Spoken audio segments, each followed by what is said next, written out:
શ્રી કૃષ્ણ હર મહાદેવ। તારીખ 23 ઓગસ્ટ પવિત્રા પુત્રદા એકાદશીનો દિવસ છે। તો એ દિવસે જે પણ મહિલાઓને, જે પણ બહેનોને સંતાન પ્રાપ્તિ ન થતી હોય અથવા તો એ સંતાન પ્રાપ્તિમાં રૂકાવટ થતી હોય તો એ દિવસે આ એક નાનકડો ઉપાય અને આ મંત્ર 108 વખત તમે બોલશો તો ધીરે ધીરે એક વર્ષની અંદર આપના ઘરે પણ ભગવાનની કૃપાથી સારા સંતાનની પ્રાપ્તિ થશે। તો એ ઉપાય આપને બતાવું એ પહેલાં આ વિડીયોને સેવ કરી લો, આપના દરેક સ્નેહીજનોને આ વિડીયો અવશ્ય શેર કરો।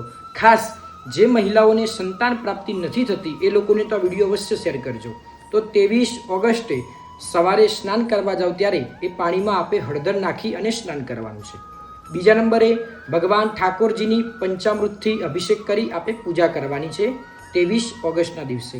ત્યાર પછી ત્યાં જ બેસીને 108 વખત આ મંત્ર બોલવાનો છે। શ્રીમ રીમ ક્લીમ ગ્લૌમ દેવકી સુત ગોવિંદ વાસુદેવ જગતપતે દેહી મે તનયમ કૃષ્ણમ ત્વામહમ શરણમ ગતઃ।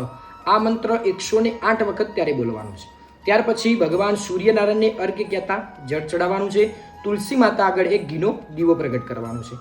આ રીતે તમે કન્ટિન્યુ કરશો તો ધીરે ધીરે એક વર્ષની અંદર આપના ઘરે પણ સારા સમાચાર આવશે। ભગવાનની કૃપાથી, આપના કુલદેવીની કૃપાથી આપના ઘરે પણ સારા સંતાનની પ્રાપ્તિ થશે।